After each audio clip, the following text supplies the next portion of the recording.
大家好，我就是吐槽烂片250解说电影的虎的老车。这样，为了不影响大伙迫切的观光体验，老车今天呢就不说那些客套话了。咱们今天要聊的剧呢，就是由杨紫领衔主演的古装神话剧《长相思》。可以说，经过今年前几轮仙偶的轮番洗礼，我都不怎么想看这类电视剧了。不过今天咱们要说的这部《长相思》吧，你别说，在上半年众多滥竽充数的仙偶剧里面，还算比较独树一帜的。当然，我估计这时有不少朋友就要在评论区里打字了。说老车，你是不是又寓意先养啊？咋的，怂了还是求生欲满满呢？真的，如果各位要这么想的话吧，那你就太小瞧老车了。虽然说这剧从剧情的角度来讲还是不咋地，但它这里面有些亮点吧，还是值得和大家说一说的。毕竟咱们还要照顾到其他路人朋友的感受。你想想，如果把缺点都说了，一点优点不提也不太好。当然，老车说的优点呢，绝对是在同类型其他剧里比较少见的，也是从看剧的角度来讲所无法忽视的。比如咱就说这剧的布景，真的刚看见这布景的时候吧，我确实愣了一下。怎么说呢，就有一种梦回5、6年前的感觉。咱不说别人啊，就以我个人的粤剧经历来讲，这种耳目一新的场景布置，还有大量的自然取景，好像在我看过的剧里，最近的一部也得追溯到5年前的《古剑奇谭2》。当然，虽然说这剧的总体质量也不咋地啊，不过就单从取景这点来讲，这剧和《古剑奇谭2》确实能打个6、4开。为什么这么说呢？我不知道长相思拍的这个清水镇，还有女主开的这个药铺是不是新搭建的啊？但是从我看过的这些古装剧中找，好像真没看见过类似的场所。如果有知道的朋友呢，可以在评论区里和大伙讲讲。要是说这布景真是新搭建的话，那这剧组还是有点东西的。别的不说，至少证明人家的确是在认真拍剧呀，不会像什么玉骨遥或者杨紫上个剧沉香如屑那样，用的都是影棚或者绿幕背景。而至于这剧第二个优点呢，相信我不说，大伙也都能看出来，就是这剧的特效。不信你对比我上次吐槽的玉骨遥，真的同为鹅爸爸家的剧，你都不用看别的，从这两个大鸟你就能看出来哪个更像活物。虽然说达不到全游那种论秒烧钱的地步，但至少从俩动物的神态上来讲，你能看出来谁高谁低吧。当然这里还要补一句，场景特效这剧还是一般，而且这剧的打戏确实比之前拍的那些强很多。虽然咱们不怎么认识演苍玄和相柳的这俩演员啊，但打戏的时候该说不说，人家是真上啊。咱先别管演技怎么样，就动作戏来讲，人家至少没全靠特效招呼吧。我记得我之前吐槽某新的时候，就一大堆人7个不服8个不忿的跳出来说什么我收钱干黑，影棚的问题让我找影视城谈去。你要喜欢看实景的话，就去祖国的大好河山拍照去，别看电视剧。真的，我当时特想给他们2句，但后来寻思也没啥意思。你说你也改变不了人家，咱就表达自己的观点就完了。你看这回这不就巧了吗？不用我怼了，长相思就替我怼了。谁说拍电视剧不能自己选景啊？谁规定打戏就一定要像某新似的全用特效不用动作戏呀？就这某瓣上还给评了个7分，我都不理解是谁给他们评的。你想，如果某新这种制作水准都能7分多的话，那长相思我估计7.8都能评。当然，虽然我本人从剧情上还是感觉长相思不太行啊。至于原因呢，其实也很简单，就是这剧犯了3个比较严重的问题：一是剧情注水严重，2是人物设定无聊。其实这俩倒还好，这里面最致命的一个问题就是和玉骨遥犯了一样的错误，那就是背景故事无逻辑。首先，为了能让咱们路人朋友了解他这剧到底讲了个什么事儿，咱们呢还是先说一些剧情的背景故事。讲的呢是在天地创始之初，地球上人族、神仙、妖怪相互混居，并且还成立出了3个国家。老车这里就不引用剧中蹩脚的地名了啊，咱们简单粗暴一点，就把它称之为红绿蓝3国。其中咱们今天要说的主角就生活在红国，而男主小玄子就是红国皇帝的嫡长孙。另一边，女主小妖因为母亲与蓝国存在政治联姻的关系，女主名义上是蓝国的嫡长女，实际上她母亲和绿国的首领有一腿，这才生的女主。也就是说，女主实际上是绿国首领的亲生女儿。不过这都是暂时的，这不由于红国和绿国打仗，而女主的母亲和蓝国的联姻目的已经达成了，所以女主的母亲就被迫离婚，回到了红国生活。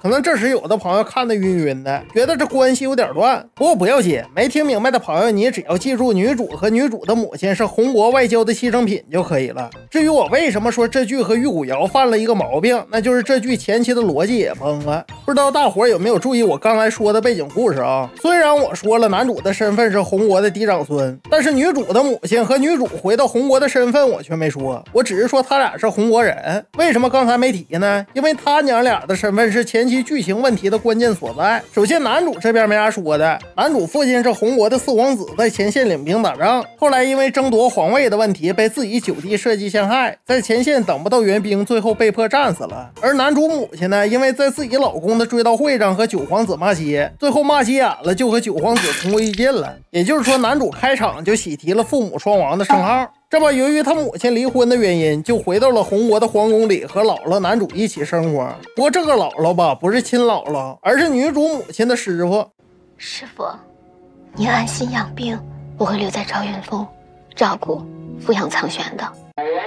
当然，这老太太也是男主的亲奶奶。说实话，演到这儿的时候吧，我也没觉得这剧情有什么不对劲儿的。可没想到，等老太太崩了之后，编剧这路子倒开始野起来了。这不，本来女主他妈离异带着俩娃在赵云峰过得还挺滋润的，结果有一天突然皇帝下旨让女主他妈领兵到前线打仗去。当然，这我倒可以理解，因为与红国在前线打仗的正是女主的生父，也就是绿国的首领。而红国的皇帝说白了就是故意派女主他妈上前线的，好借此打感情牌战胜绿国。但是吧，这里有一个致命性的问题，那就是女主他妈师出无名啊，她为啥要去前线呢？你说你本来政治婚姻破裂了，就应该直接到孩子生父那边去，结果你说你回到你师傅身边算怎么回事啊？当然，有的朋友会说，他是为了给他师傅尽孝，养老送终。行，就算老太太膝下无子，你去尽孝，那老太太去世之后，你为啥还要留在红国呢？你要说照顾男主、扶持男主吧，也不太对。人家男主的母亲宁可报仇自尽都不管，你说你个外人管啥呀？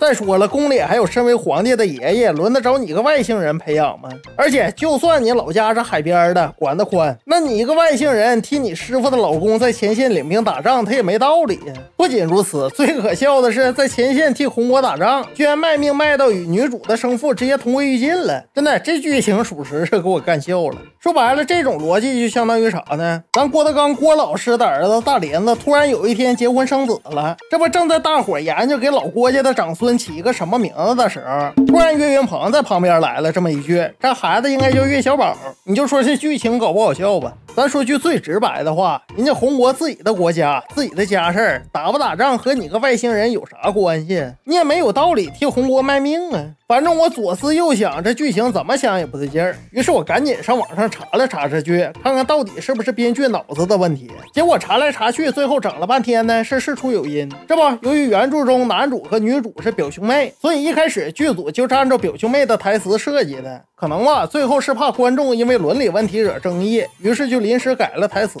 从女主他妈有些台词不提脸，你也能印证这点。不过说实话，这改动也纯属是脱裤子放你说你本来就是神话题材的剧，内容都是虚构的，按道理来讲，只要是神话里有的情节，你怎么编其实都无所谓。如果要较真儿的话，伏羲女娲怎么算呢？人家还是亲兄妹呢，更别说现实中16世纪的欧洲皇室了，那一大家子可以说全都是沾亲带故的。而且就算咱们中国古代这种事儿其实也不少，例如大家最熟悉的汉武帝刘彻和陈皇后，也就是金屋藏娇典故里的那位，他其实就是刘彻他爹汉景帝一奶同胞的姐姐家的孩子。按照古装的角度讲，你能说他不合理吗？咱就退一万步说，就算你要改，把女主的母亲改成侄女行不行？或者改成养女也行啊？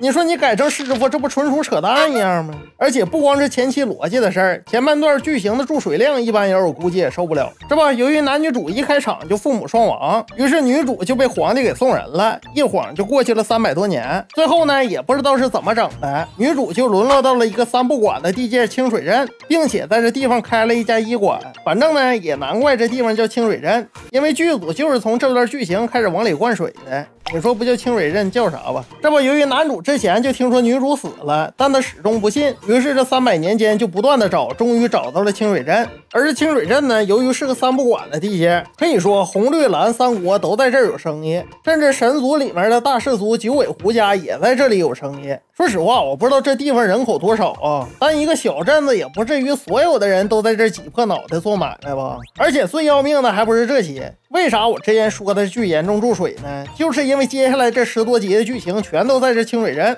可以说翻过来调过去的磨叽。要我说，你这剧不应该叫《长相思》，应该叫《向往的生活番外篇之和平饭店》。你看啊，男女主分别在清水镇经营着一家店铺。如果要是平时没事的时候吧，那这剧就是《向往的生活》。哎，女主这边弄弄山货倒倒药，男主这边酿个酒，偶尔请大家吃个饭，一集就过去了。可可是等到有事儿的时候那就不一样了，画风一转，这剧直接上演和平饭店。多国势力在这小小的清水镇里拍谍战，一会儿冒出来2伙人抢物资，一会儿冒出来1伙人搞暗杀。可以说民国谍战剧的套路算是让这剧组给玩明白了。真的，我都怀疑这剧的编剧和导演是不是以前拍谍战片的。当然你要完全说这是谍战吧也不太对，因为我刚才不是说了吗，这里面还有向往的生活这种综艺的影子。不信你看啊，这10多集的剧情推进，好像回回都是因为镇子里面来了新人才开始的，可以说和综艺向往的生活简直一模一样，回回都得给你来点新嘉宾，制造点新剧情。从男主来到镇子里找妹妹，再到九尾狐家的2公子被折磨成叫花子爬到了清水镇，然后再到绿国的大军师相柳来到清水镇弄军用药品，最后2公子的未婚妻防风家的大小姐又把男主给撤躺下了。可以说所有的新剧情都是来自镇外的嘉宾提供的，你就说老车分析这玩意儿对不对吧？当然不仅仅是这些，编剧为了能让这剧看起来更像是一个仙舞剧，又在此基础上增加了雄竞的情节，